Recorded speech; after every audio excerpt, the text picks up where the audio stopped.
Prezados senhoras e senhores participantes, boa noite. Eu sou o professor Fábio Bortolotti e serei o moderador deste webinar.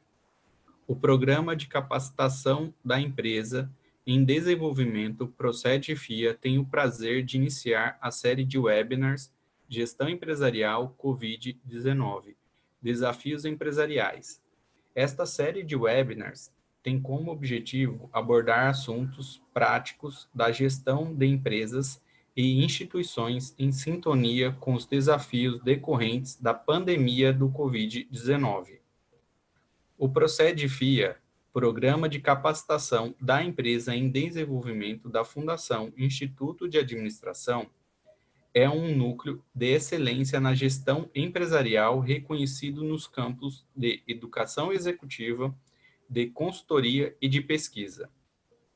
Para a realização da série de webinars, o Procede FIA agradece o apoio das seguintes instituições: ABAD, Associação Brasileira de Atacadistas e Distribuidores de Produtos Industrializados, Abelos, Associação Brasileira dos Lojistas Satélites, ACSP, Associação Comercial de São Paulo, Distrital Sudeste, e Rotary de São Paulo Saúde. No webinar de hoje, o professor Kleber Zanquim abordará o seguinte tema: gestão de contratos na crise, especialmente no contexto das empresas e instituições. O professor Kleber Zanquim é reconhecido nacionalmente e internacionalmente como advogado estratégico em diversos setores econômicos como infraestrutura, bancos, mercado imobiliário, agronegócio, varejo e alimentos e bebidas. Especialista em contratos, infraestrutura, imobiliário, Distressed Deals e doutor pela Faculdade de Direito da USP.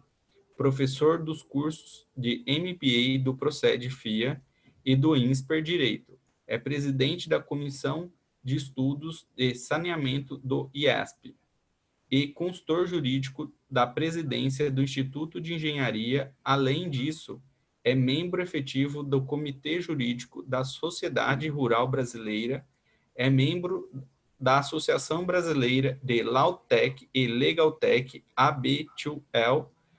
O professor Kleber Zanquim é referenciado por Chamber and Partners Latin America como Leading Lawyer in Project and Public Law, Chamber and Partners Global in Project, Who's Who Legal in Project Finance, ILO Client Choice in Construction Category e Revista Análise Advocacia, entre os mais admirados em infraestrutura, regulatório e nos setores de banco, agronegócio, construção e engenharia.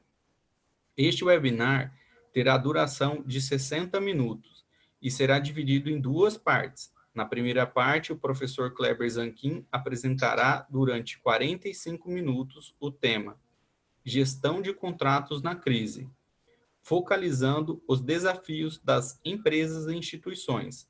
Na segunda parte, os participantes terão 15 minutos para fazer perguntas. Com a palavra, o professor Kleber Zanquim. Boa noite a todos. Muito obrigado, Fábio. É uma satisfação participar dessa iniciativa da FIA. Acho que é muito oportuno que nós possamos falar de alguns assuntos que hoje estão na crista da onda, e a questão dos contratos na pandemia me parece ser uma questão bastante fundamental hoje. Então, nós vamos tratar desse assunto de uma maneira bastante prática e objetiva. Queria começar falando dele já, para a gente caber no nosso tempo aqui, com um exemplo prático, que na verdade é um caso real que a gente acompanha no escritório e que há diversos casos semelhantes, para que nós possamos depois destrinchar um pouquinho o raciocínio sobre como cuidar disso na prática, né? É um caso de uma concessionária de infraestrutura, que, como várias aí no Brasil, foram duramente afetadas pela Covid, redução enorme do número de usuários, e essa concessionária de infraestrutura, ela tem vários subcontratos, né, contratos que ela faz para viabilizar a sua atividade. Um desses contratos é uma cessão diária que ela fez para um terceiro, que obviamente também foi muito afetado, porque tanto a concessionária quanto esse terceiro, que é um cessionário ou locatário de um espaço da concessionária, dependem dos usuários para ter a sua receita e fazer a sua operação. Então, o que ocorreu? Esse terceiro locatário barra cessionário tem no seu contrato uma obrigação de um pagamento de aluguel mínimo, num valor que é bastante expressivo, e chegou à concessionária de infraestrutura dizendo para ela, olha, todo mundo está muito afetado pelo que aconteceu aqui, eu, inegável, sou tão dependente quanto você do nosso volume de usuários, não estamos tendo usuários aqui, eu não tenho condição de pagar esse aluguel mínimo, e vou qualificar isso aí juridicamente como força maior, e aí deram um tratos à bola ali na linguagem jurídica aplicável, pedindo para a concessionária de infraestrutura que fizesse um plano, aí, um plano de contingência para que esse aluguel mínimo não fosse pago, ou fosse pago alongado no tempo, ou tivesse algum desconto, enfim, começou-se uma conversa nesse sentido, e a concessionária devolveu dizendo o seguinte, olha, me desculpa, eu estou lascada aqui com uma série de problemas, eu não posso te ajudar, e na verdade é o seguinte, ou você me paga o que você me deve, ou nós vamos brigar na justiça, né? O famoso vamos pro pau, né? Na linguagem popular aí. Pasmem vocês, se não já estiverem vivenciando isso, que esse tipo de comportamento não é raro nessa situação em que a gente se encontra. Pelo menos ele não é dominante, ou seja, não está acontecendo com todo mundo, esse tipo de postura mais belicosa, mas ele não é raro, ele acontece com alguma frequência. E aí as pessoas ficam na dúvida sobre como se comportar, né? Como é que eu faço para administrar essa situação? Eu vou então logo para um litígio? Como é que eu cuido desse assunto? Aqui tem tema para a gente falar numa conversa de bar quando eles abrirem, eu espero que seja logo, por muito tempo. Mas eu quero separar 4 pontos para a gente poder se aprofundar um pouquinho. O primeiro é fazer uma diferença de cenário da crise que nós vivenciamos lá a partir de 2014, 15, que teve impactos em vários contratos, né? Então, olhar um pouquinho o que aconteceu lá e comparar com o que está acontecendo agora. Segundo lugar, falar um pouquinho do porquê o brasileiro tem o histórico de ser tão brigão, um povo tão litigante, né? Para vocês terem uma ideia, esses dados vão se atualizando com o tempo, mas se dá conta de que no Brasil há mais de 100 milhões de processos judiciais em andamento nas diversas esferas, Justiça Federal, Estadual, Trabalhista. Se nós somos 200 e poucos milhões de habitantes com 100 milhões de processos, é quase como se todo mundo estivesse brigando com todo mundo. É óbvio que isso não é verdade, porque o Estado brasileiro é o maior litigante e nem todo mundo está brigando com todo mundo, mas um país que tem 220 milhões de pessoas, tem mais de 100 milhões de processos, realmente é um indicador a ser refletido. Então, vamos falar um pouquinho por que isso acontece. O terceiro ponto que nós vamos tratar é como os tribunais brasileiros, e vou falar um pouquinho mais aqui da situação de São Paulo, que recebe um volume muito grande de litígios, como é que eles têm reagido a ações desse caso aí que eu tô contando para vocês. Que recado os tribunais começam a dar para a sociedade em relação a esses litígios. E o último tópico é o que eu levo em consideração para, então, tomar uma decisão no meu contrato atual, no ambiente da crise, e o que eu posso extrair de experiência para os meus novos contratos, né? Deus nos livre, que espero que nunca mais tenhamos uma crise como essa, mas, enfim, tudo pode acontecer na nossa vida, então o que eu posso prever a partir de agora, extraindo um pouco de experiência desse nosso caso, para os meus novos contratos. Então, vou começar com a primeira questão, que é um comparativo entre as crises que nós vivenciamos aí recentemente. Lá, 2014, 2015, né, essa data é um pouco incerta, todo mundo lembra que nós tivemos uma grave crise econômica, qualificada por muitos como uma depressão econômica. Depressão essa que teve impacto muito importante em diversos setores, com uma redução natural de demanda, enfim, de A a Z em vários segmentos que acabaram sofrendo com isso. E naquele período, houve uma discussão também sobre como administrar os contratos. Esses contratos têm que ser revistos, têm que ser reequilibrados. Eu posso extinguir um contrato numa situação de uma crise econômica tão aguda? Eu sou obrigado a continuar pagando se eu tenho lá obrigações fixas, como o aluguel mínimo que eu dei o exemplo, ou um take or pay num contrato de fornecimento, nessas circunstâncias? Todas essas questões foram debatidas na época, e o entendimento que foi se formando aí nos tribunais é que a revisão dos contratos ou a extinção dos contratos nessa situação era meio excepcional. Não havia lastro suficiente para que, de uma forma generalizada, os contratos sofressem uma intervenção do judiciário para reequilibrá-los em razão daqueles eventos. E por que isso? Porque aquela crise, ela tem uma natureza, em primeiro lugar, eminentemente econômica e com uma derivada política forte, que nós sabemos, mas dizia respeito a uma queda do PIB, e não foi uma coisa que aconteceu do dia para a noite, né? Ela teve um período de mais forte aceleração, mas nós víamos aí os sinais, as coisas acontecendo já desde antes, com alguns eventos de pico, algumas operações da Lava Jato acelerando algumas situações, mas era uma crise que foi se construindo ao longo do tempo. Isso é uma primeira situação. Do ponto de vista das derivadas dela, uma das derivadas, por exemplo, foi a inflação, né? Nós vamos lembrar que nós tivemos aí nesse período um pico inflacionário que resultou num aumento da taxa de juros. A inflação, já pelos tribunais, não é considerado um evento suficiente para reequilibrar, para rever os contratos. Então, o subproduto dessa crise, que era macro, que não foi do dia para a noite, e que poderia ter um impacto nos contratos, que era a inflação, os tribunais já, por outras situações, pelo fato de o Brasil ser um país muito acostumado com surtos inflacionários, os tribunais entendem que as partes têm que estar preparadas para esse tipo de ocorrência, então isso não é suficiente para gerar um reequilíbrio. A mesma coisa em relação à taxa de juros. Poxa, a taxa de juros explodiu aqui de uma hora para outra, eu quero contemplar isso como impacto no meu contrato. Os tribunais também relativizaram isso bastante. Fizeram um movimento, de certa forma, parecido com o que ocorreu lá em 2008. Né? Em 2008, aí, alguns setores sentiram muito mais do que os outros, por exemplo, o setor exportador ou importador, e que tinha muitos contratos em dólar. A gente teve uma escalada do dólar muito rápida naquela época, na crise de 2008.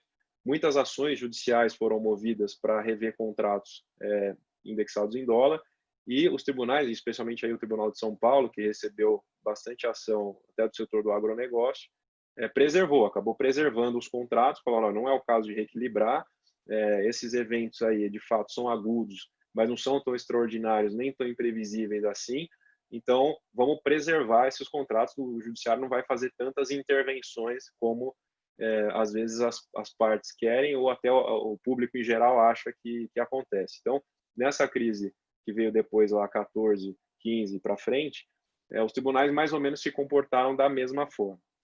Bom, e essa crise agora do Covid? Essa é diferente porque ela veio de uma hora para outra, né? Ela tem causa externa, ou seja, não é nenhuma situação que ocorreu aqui no Brasil, e cá entre nós, não dá para imaginar que, pelo menos eu acredito nisso, que qualquer pessoa tinha uma bola de cristal para prever um evento dessa magnitude, com os impactos dessa magnitude e com essa duração incerta, ou seja, uma dúvida sobre qual é a data que vai acabar, né? Não consigo imaginar, vi até um desses que circulam pela internet aí, um desenho dos Simpsons antigo, em que eles tinham imaginavam exatamente um vírus se espalhando pela humanidade e causando uma série de problemas, mas acho que nem esse produtor dos Simpsons teria, apesar de ter antevisto a ocorrência, teria capacidade de prever todos os seus impactos, especialmente se fosse colocar isso em algum contrato. Então, essa é uma crise muito peculiar, muito aguda, de uma ocorrência temporal, né, do seu início até os seus impactos muito curto, né? Ela chegou avassaladora, e aí, naturalmente, a postura do Estado brasileiro como julgador, tanto na esfera judicial quanto nas esferas administrativas, mudou. Né? Aí Bom, agora sim nós podemos dizer que estamos numa situação de força maior, numa situação efetivamente muito extraordinária, que ninguém tinha capacidade de prever, algo que não se vivenciou no Brasil recente, não temos tanto registro de como foi, por exemplo, o impacto de uma outra pandemia tão severa no país. Aparentemente nunca houve nada parecido, então não dá para dizer que as partes ali, os contratantes, teriam capacidade de antever e de se preparar para isso. Tá ótimo. Isso significa que, então, os tribunais estão mais dispostos a decidir favoravelmente a um pedido de reequilíbrio contratual ou, no limite, até a extinguir um contrato, declarar a extinção de um contrato, se ele não puder ser mais cumprido, tamanha a severidade do impacto que ele sofreu no caso da Covid. Né? Então, esse é um pouco do cenário que vem das diferenças da crise. E aí eu passo para o segundo tema já, que é, bom, por que o brasileiro é tão brigão? Por que eu acho que essa pergunta é importante nesse contexto? Porque, convenhamos, se está todo mundo impactado por essa crise, se ninguém tem dúvida de que ela é absolutamente grave, por que as pessoas simplesmente não sentam, negociam de boa fé, com bom senso, e recompõem os seus contratos? Né? Isso é uma pergunta bastante razoável, me parece, porque é algo tão extraordinário e tão generalizado que deveria tocar as mentes e os corações das pessoas. Ninguém, a princípio, deveria querer sair brigando com o outro numa situação tão crítica, né? É uma verdadeira guerra que a gente está vivendo. Então, não deveria nem ter tanto caso no tribunal. Esse assunto que eu falei do movimento dos tribunais já agora em relação a estarem mais abertos a esse tema, e que eu vou falar depois como é que eles têm reagido já, qual é o sinal que eles têm dado às partes, não deveria ser algo muito relevante, porque as pessoas deveriam sentar de bom senso, de boa fé e resolver os seus problemas. Infelizmente, no Brasil, com esses mais de 100 milhões de processos que a gente tem, nós não temos ainda uma cultura muito arraigada de negociação. Né? Se vocês assistem aí essas séries que existem sobre advogado, não sei o quê, vocês veem que há uma, especialmente nos Estados Unidos, né, no direito anglo-saxão como um todo, isso vale para a Inglaterra também, há sempre uma tendência a negociar. Né? Eles sempre querem fazer os acordos, os settlements, e evitar que as coisas cheguem às cortes e tal, numa cultura de sentar e às vezes ter que ser duro com o outro, mas levar o outro a fazer um acordo com você. Aqui no Brasil, a gente usa com bastante frequência a saída de vou entrar com a ação e ver o que dá. Tem algumas, talvez, algumas justificativas para isso. Então, talvez estão relacionadas ao espírito do brasileiro, o fato de o brasileiro ele ser alguém belicoso. Mas não, é que a estrutura da justiça brasileira, de alguma maneira, favorece o litígio. Por quê? No Brasil, comparativamente com outros países, é muito barato você litigar, por incrível que pareça. As custas processuais, quanto você tem que pagar para o tribunal para você começar uma ação judicial no Brasil, é muito barato. Né? Em São Paulo, por exemplo, é 1% do valor da causa, limitado a 70 e poucos mil, 75 mil reais.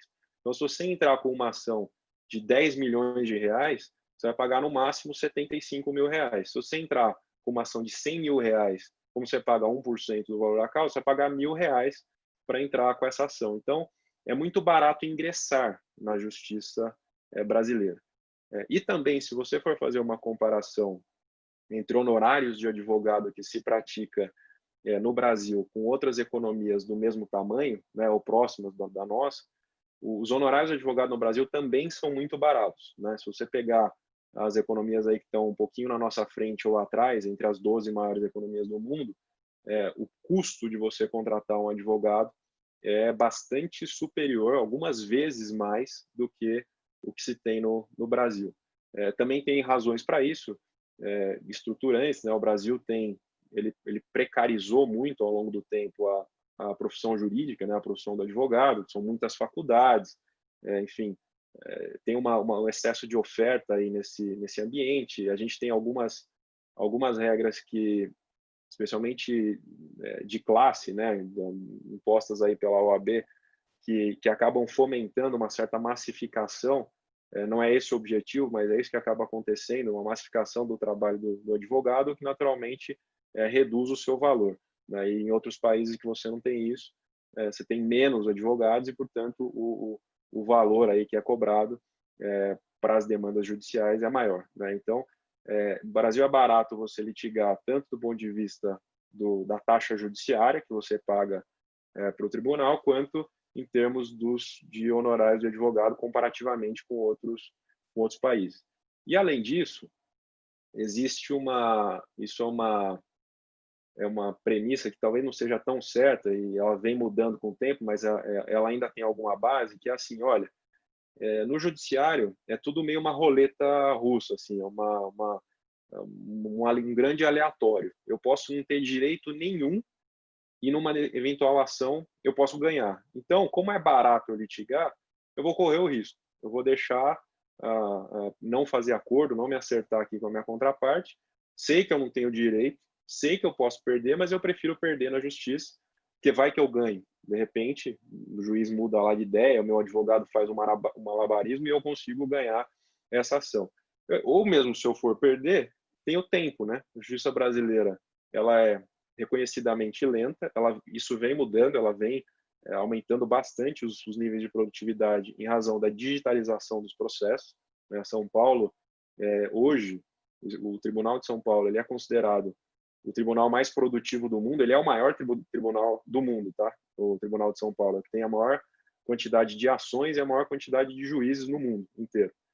E ele é considerado hoje o tribunal mais produtivo em termos de quantidade de decisões que são dadas. Então, essas coisas vão mudando, os tempos processuais vão diminuindo, mas é lógico que ainda a justiça ela é lenta no Brasil, como é em outros países, isso não é só uma característica nossa. Então, algumas pessoas falam, olha, eu prefiro deixar essa discussão aqui, em vez de eu me acertar com a minha contraparte, e vou ficar brigando aí 5 anos, 10 anos, até que esse assunto se resolva. Então, essas situações estruturais que a gente tem, mais um pouco da nossa cultura, que não tem sido uma cultura de negociar, gera esse monte de litígio, tá? E, infelizmente, em situações de crise aguda, tem gente que tira ainda mais proveito disso, que é o que a gente chama do oportunismo aí nas ações judiciais. Então, é um fato que nós temos hoje assunto para falar sobre a Covid e os contratos no ambiente dos tribunais, porque tem acontecido um volume importante de ações, apesar de, o que na minha crença, como eu falei um pouquinho atrás, eu acho que as pessoas deveriam efetivamente sentar e de bom senso resolver as suas questões, mas isso, infelizmente, não acontece. Bom, uma vez que há esse volume de processos, como os tribunais vêm respondendo? Que sinais os tribunais estão dando a quem resolve litigar? Nós temos visto decisões, eu diria, incomuns, para não dizer inéditas, em que os juízes têm forçado as partes a demonstrar, evidenciar que tentaram negociar, tentaram fazer uma composição extrajudicial. Na prática, o que o juiz está querendo? Ele está querendo fazer um filtro do oportunismo. Ele quer ver se foi uma intransigência absolutamente injustificada, e isso ele vai levar em consideração no julgamento, ou se não, se as partes tentaram mesmo resolver o assunto, não conseguiram resolver, e aí foram ao judiciário, é o papel do judiciário resolver conflito mesmo, né? Então, não há problema, em tese, de você levar uma questão para o judiciário que você não conseguiu resolver, mas o que os juízes querem saber é, olha, vocês tentaram resolver? Vocês fizeram os seus melhores esforços para resolver? Fizeram isso de boa fé? Construíram oportunidades, né? Tentaram explorar caminhos? Se você não fez isso, se você simplesmente adotou uma postura, digamos, conforme o exemplo que eu falei no começo, lá da concessionária, olha, ou você me paga o que você me deve, ou nós vamos brigar, os juízes estão levando isso em consideração. E há regras jurídicas que eles podem utilizar, não necessariamente para punir a parte que faz isso, há regras até para punir, que eles podem usar para punir, litigância de má-fé, por exemplo, que é quando você litiga simplesmente para obter algum benefício da morosidade da justiça, simplesmente porque você efetivamente não quis reconhecer o direito que é cristalino da sua contraparte. Então, tem algumas situações que qualificam essa tal litigância de má-fé, e o juiz pode aplicar uma multa processual sobre uma das partes. Mas há outras regras que não são regras punitivas, mas que ele pode utilizar, o juiz pode utilizar, para julgar o mérito da ação em desfavor daquele que foi intransigente, que não negociou, que, enfim, não foi uma pessoa razoável. Uma dessas regras é a regra de boa-fé, que está prevista lá no Código Civil, em 2 artigos em especial, que é o artigo 113 e o artigo 422, em que as partes têm que se comportar de boa-fé. O que é a boa-fé? A boa-fé é um padrão de conduta que está vinculado a uma legítima expectativa. O que isso quer dizer? Em situações dessas muito agudas, há uma legítima expectativa de todo mundo de que você tente negociar, de que você esteja um pouco aberto a ceder, a abrir mão daquilo que você acha que é o seu direito absoluto. E quando você não se comporta dessa forma, você quebra essa legítima expectativa, e esse seu comportamento pode ser entendido como um comportamento que fere a boa-fé. E aí, na hora de julgar o seu caso, o juiz vai levar isso em consideração e pode julgar contra você se ele entender que você se comportou dessa forma. Então, nós já estamos vendo os juízes de primeira instância, que em geral são os juízes mais jovens, totalmente antenados com tudo que está acontecendo, conectados e tal, e tem os seus grupos de WhatsApp, discutem tudo, já vem dando sinais em algumas ações de que, olha, se você não evidenciou aqui a sua boa-fé, a sua boa intenção em negociar, eu vou levar isso em consideração e você pode vir a perder o seu processo. Como isso fica na mão do juiz avaliar, né? Ele que faz esse filtro para ver se você se comportou ou não.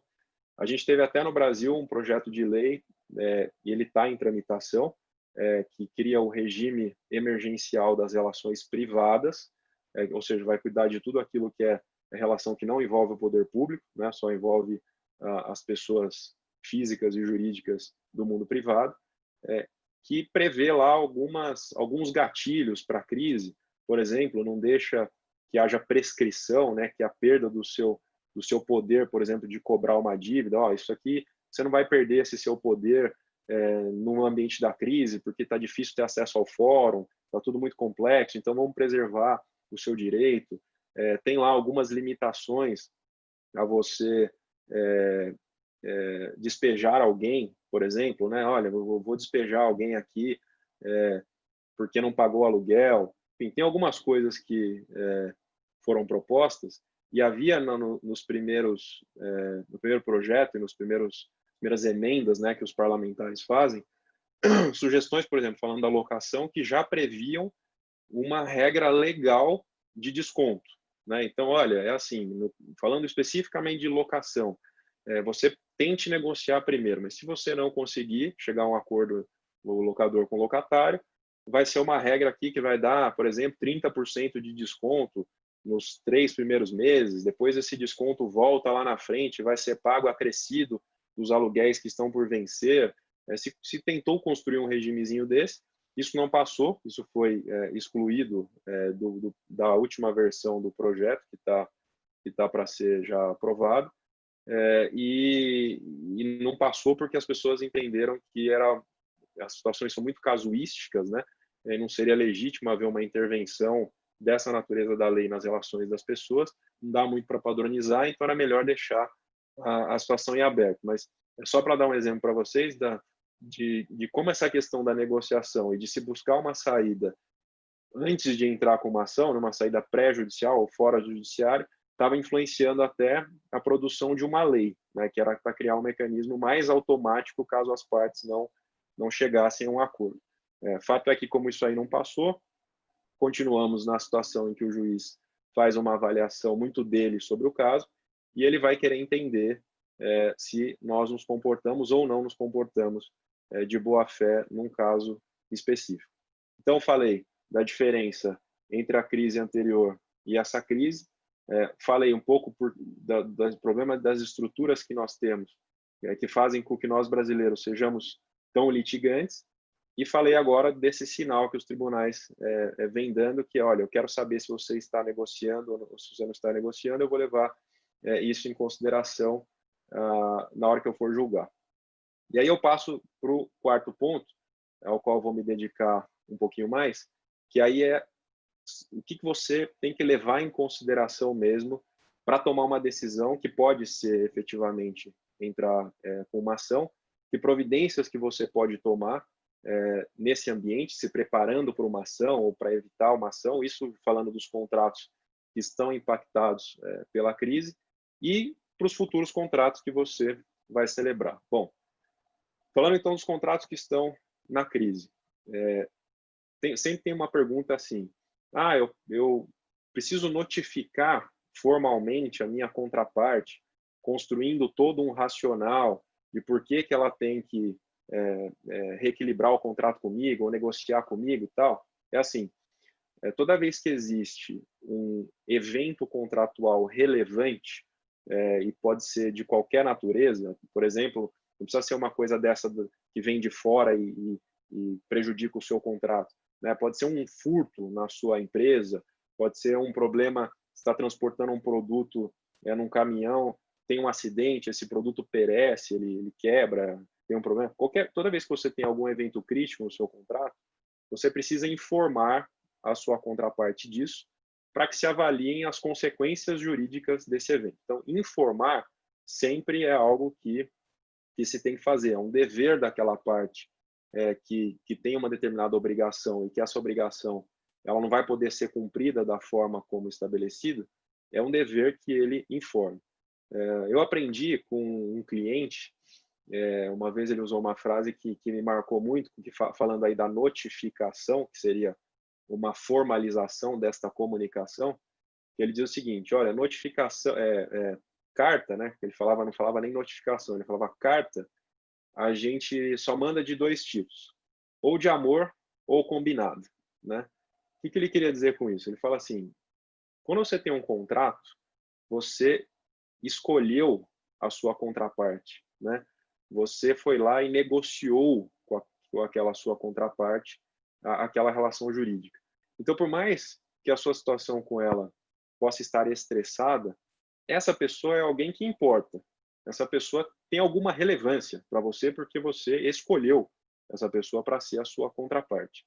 Então, ao invés de você sair já notificando formalmente, com aquela linguagem jurídica dura, ameaçando, não sei o quê, converse com a pessoa, explique para ela, subsidie, ou seja, aí sim você pode mandar comunicação, mandar por e-mail elementos do que aconteceu e avise para ela, olha, eu estou falando com você aqui de boa fé, porque você importa para mim nessa relação que nós estabelecemos, quero te contar o que aconteceu, quero te dar detalhes disso, mas eu não quero te notificar desde logo para já tentar extrair algum efeito jurídico disso aqui que aconteceu. Eu quero te avisar do que aconteceu e a gente combina aqui que daqui um tempo, 2 dias, 3 dias, nós vamos voltar a conversar sobre isso.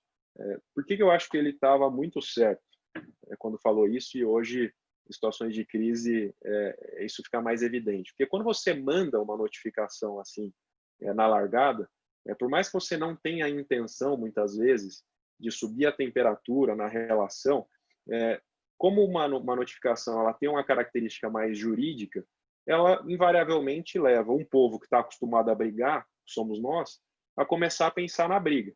Então, antes de você fazer isso, comunique-se com a sua contraparte, subsidie a contraparte com informações para que ela possa avaliar melhor aquilo que você está contando para ela, e só se você não sentir um retorno positivo, se você não sentir uma empatia da sua contraparte em relação ao que está acontecendo, aí sim você passa para uma notificação formal, né? Que aí você pode eventualmente até já citar um artigo de lei, né? Seguramente você vai pegar lá uma cláusula do seu contrato que diga respeito àquela situação e vai informar que aquela cláusula não pode ser cumprida ou tem que ser aplicada por causa das circunstâncias que ocorreram, e você pode complementar isso mencionando um artigo de lei que dá ainda mais força para aquela cláusula, e no final da sua notificação você vai extrair a consequência jurídica, que é, o meu contrato tem que ser reequilibrado, ou você tem que pagar essa multa aqui para mim, ou meu contrato tem que ser resolvido, aí tem que ver qual é a consequência jurídica que você quer extrair. Mas quando você mandar isso, a sua contraparte já vai estar devidamente instruída e pode ter tomado uma decisão qualquer lá de não reagir positivamente a você, mas vai receber essa notificação, digamos, já combinada, porque você já havia alertado que assim o faria.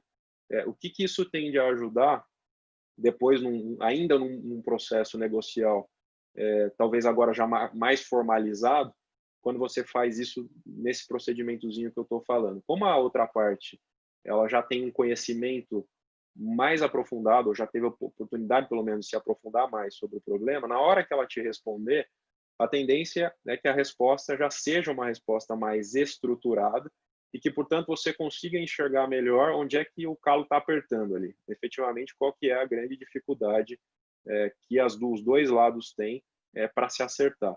E isso é bom até para um litígio, tá? Até se o próximo passo for, não, então tá bom, vamos entrar com a ação, já é bom porque o objeto da briga, o objeto da lide, né, que a gente chama, ele já fica mais bem delineado com essa troca. É uma situação diferente de quando você já manda uma notificação ainda numa situação muito preliminar, sem ter amadurecido com a sua contraparte ou dado oportunidade a ela de refletir.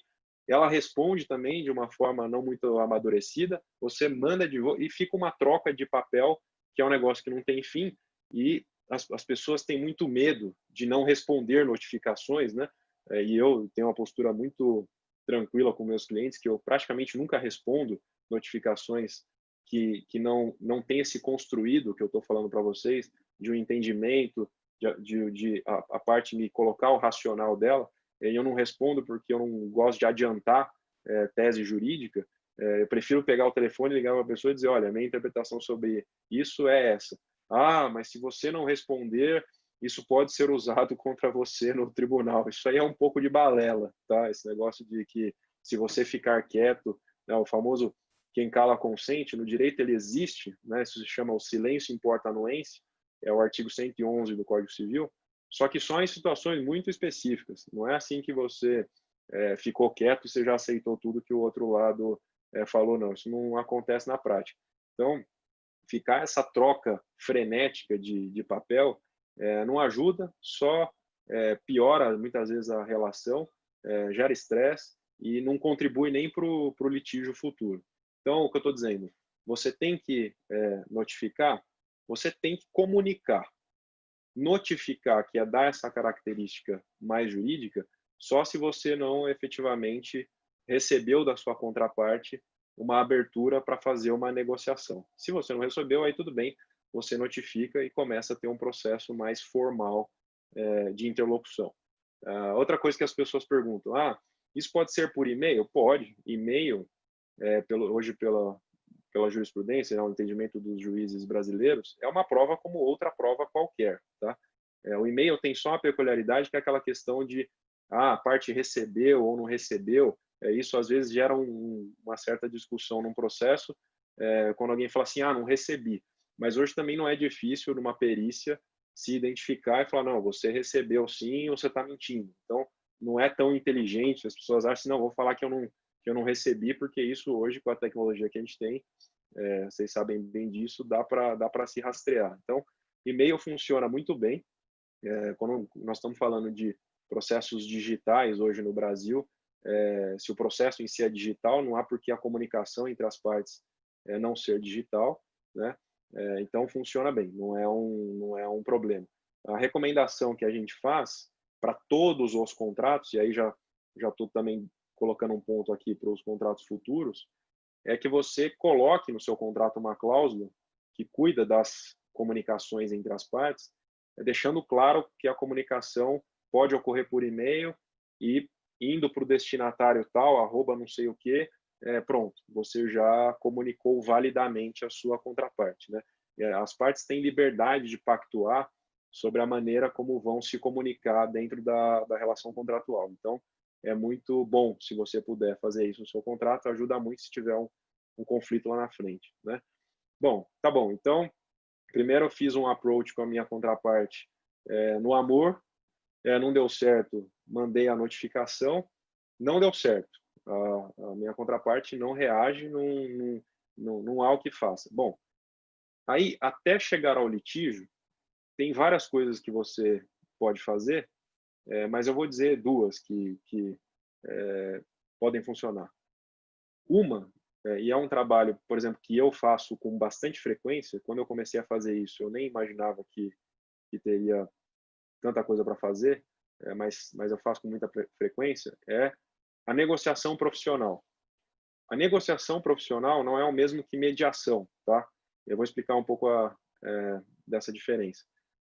O mediador, que é o que hoje todo mundo está falando, os tribunais também têm, vou colocar alguém para mediar este conflito, pode ser pessoal, empresarial, né? Pode ser de várias naturezas, é alguém, como o próprio nome diz, que fica no meio, ou seja, ele não é alguém que pega o interesse de algum dos lados e tenta fazer com que esse interesse se viabilize. Ele basicamente procura eliminar os ruídos que existem na comunicação para que as próprias partes cheguem a um acordo. Isso é a mediação. A negociação profissional é diferente. É uma pessoa que tem uma vivência, enfim, um preparo em negociação, e ela pega o interesse de um dos lados e vai negociar este interesse com o outro lado. Obviamente que, como é uma negociação, o negociador considera muito o outro lado também, né? Não existe negociação unilateral, né? Toda negociação é bilateral. Então, esse negociador, apesar de ele não ficar no meio do caminho como fica o mediador, ele naturalmente pondera muito o interesse da contraparte nessa negociação. E isso é uma ferramenta que se utiliza em vários países do mundo, e no Brasil vem ganhando tração, que é você colocar uma nova pessoa que tem os skills para fazer isso. Primeiro, diminui aquela tensão humana do conflito prévio, né? As pessoas que estavam ali tensionadas naquela relação, elas ficam um pouco afastadas entre si, porque você coloca alguém novo, alguém que não estava lá desde o começo nessa relação e, portanto, não tem aquele histórico de conflito do passado, não tem contas a acertar, não está chateado porque a outra parte usou uma palavra que ele não concorda, né? Não tem nada disso. Você coloca uma pessoa nova para fazer essa interlocução. E, em geral, do outro lado, também entra uma pessoa nova, seja um externo ou de dentro de uma empresa, estou falando de uma negociação empresarial, que contribui nesse processo. Então, você muda um pouco a chave, muda a chavinha da negociação a hora que você muda as pessoas. E, dentro dessa estratégia de você colocar um negociador profissional, podem surgir ideias novas, ideias criativas, que levem à formalização de um acordo, que até então as partes não tinham conseguido alcançar pelo seu contexto, pelo contexto de um pré-litígio, pela tensão em que se encontra, pelas outras diversas agendas que tem que administrar, né? Quando você coloca um negociador profissional, aquela é a agenda do cara. Então, o cara tem que pegar aquilo e resolver aquele problema. Ele está dedicado a resolver aquele assunto.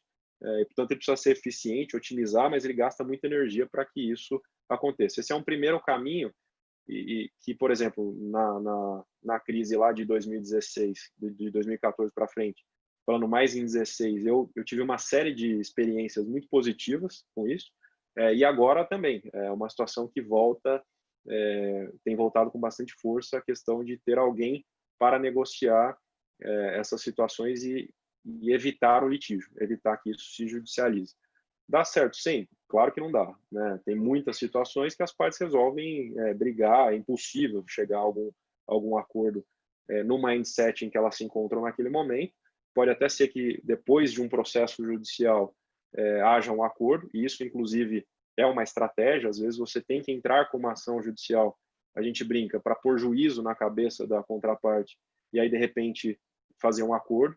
Isso é mais caro, isso é mais arriscado, mas às vezes é uma estratégia, mas sempre com o objetivo, nunca com o objetivo de litigar pelo litígio, mas sim com o objetivo de compor, né, de fazer um acordo, né, nessa situação. Então, essa é uma ferramenta que existe.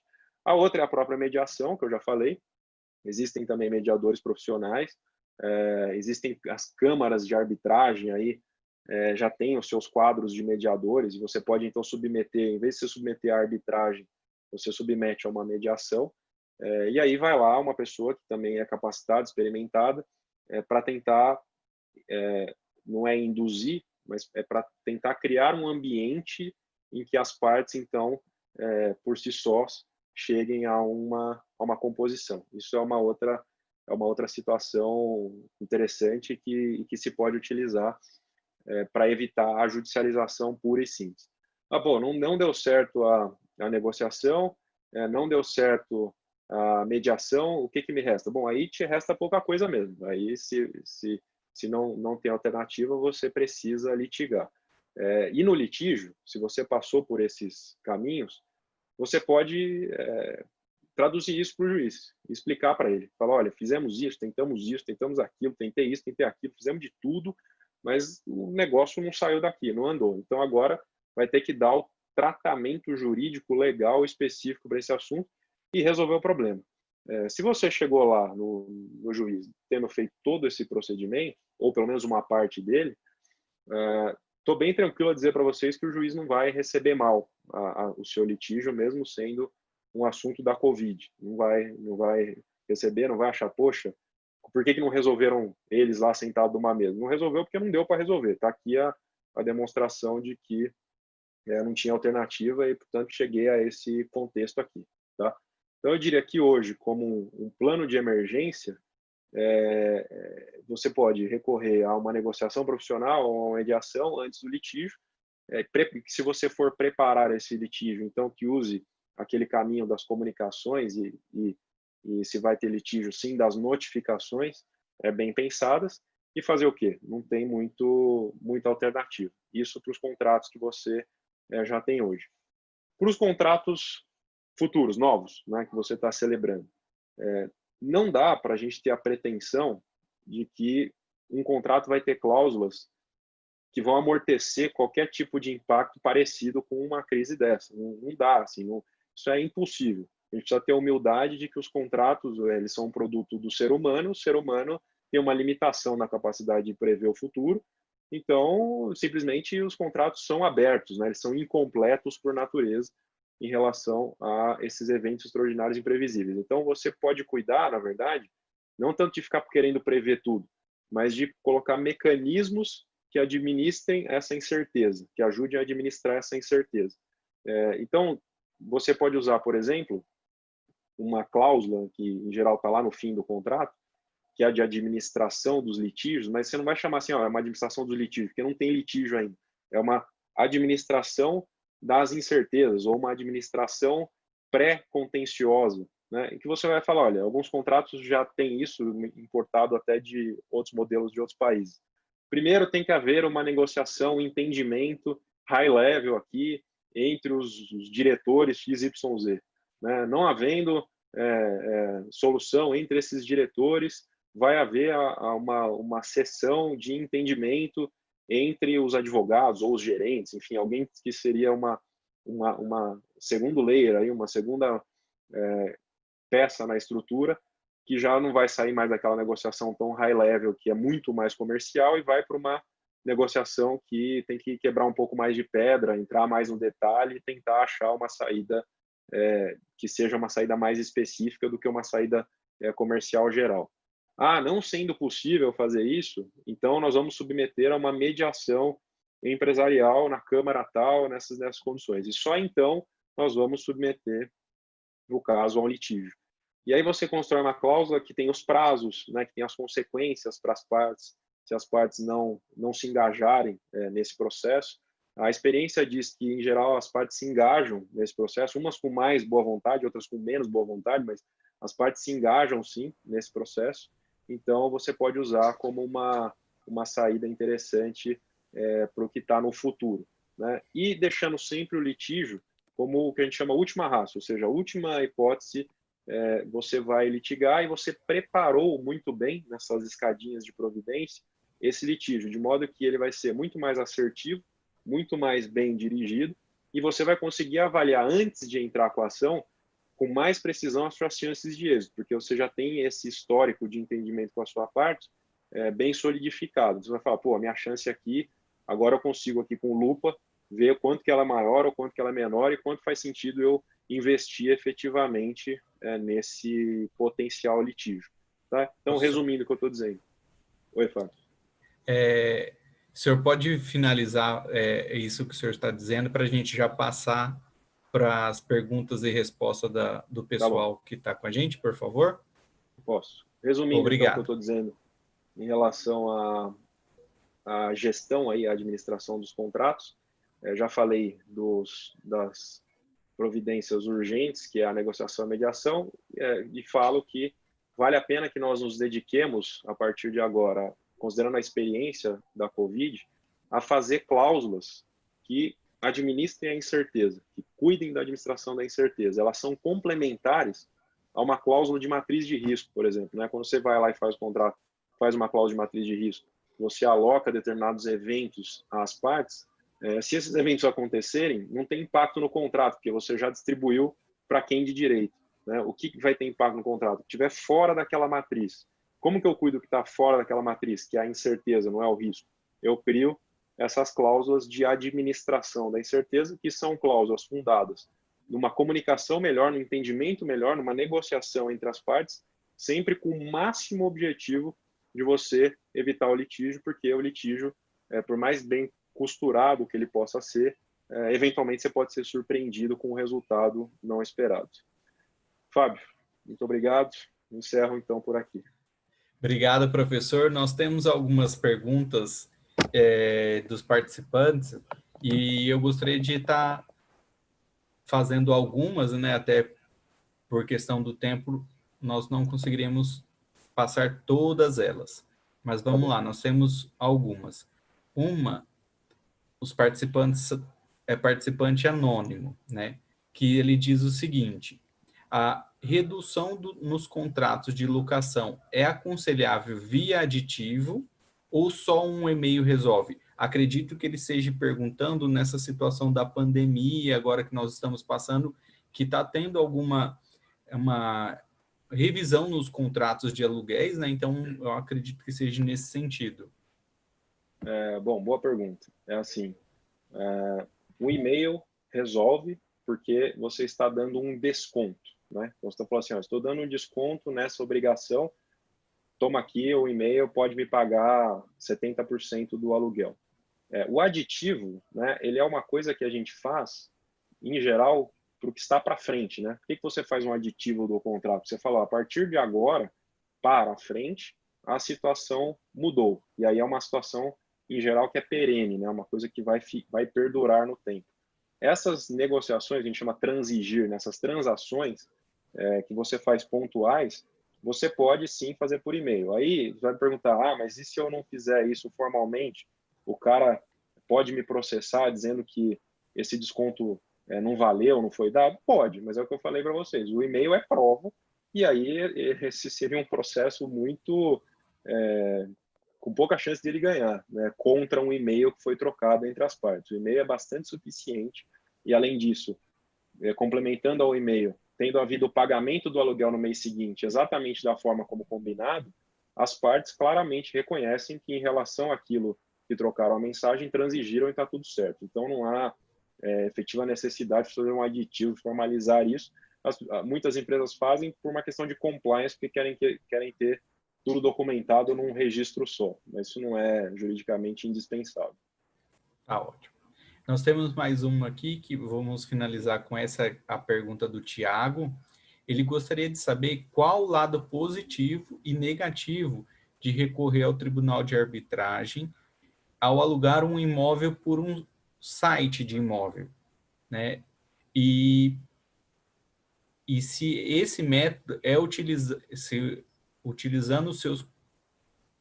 esse método é utilizado em seus contratos atualmente, ele questiona.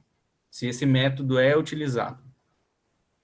Bom, assim, o que é a arbitragem, né? A arbitragem, ela é um tribunal, pode ser que seja só uma pessoa, um árbitro para julgar, só que ele não é uma estrutura do Estado, né? Não é igual ao juiz do Estado. Só que o árbitro, ele tem, por força de lei, as mesmas prerrogativas e poderes que um juiz, tá? O árbitro, ele é juiz de direito para fins daquilo que ele decide. Aqui ele só está numa estrutura que não é uma estrutura estatal, é a estrutura da arbitragem, em geral uma câmara arbitral. Que vantagens você tem? Primeiro, em geral, nas arbitragens, o árbitro é um especialista naquele assunto, especialista mesmo, o sujeito lida com aquele assunto todo dia. O juiz, ele lida com 500 mil assuntos, né? E pode ser que ele até seja muito bom em um assunto, que seja o seu assunto, mas o outro cara, que é o árbitro, ele é especialista naquilo, ele só faz aquilo. Então, ou majoritariamente só faz aquilo. Então, a qualidade de análise do seu caso e, por consequência, a qualidade da decisão tende a ser melhor se você compara com o judiciário. Esse é um ponto. Outro ponto é que, a depender da Câmara e do árbitro, o prazo de decisão do seu caso também é muito menor do que no judiciário, porque na arbitragem não tem recurso, via de regra, né? No judiciário, o juiz decide, um recorre, decide, recorre, fica recorrendo, e isso atrasa o processo. Na arbitragem, não, é uma decisão só. O árbitro vai, analisa, decidiu, acabou, tá? Não tem recurso. Então, liquida a fatura muito mais rapidamente. Quando você fala de locação,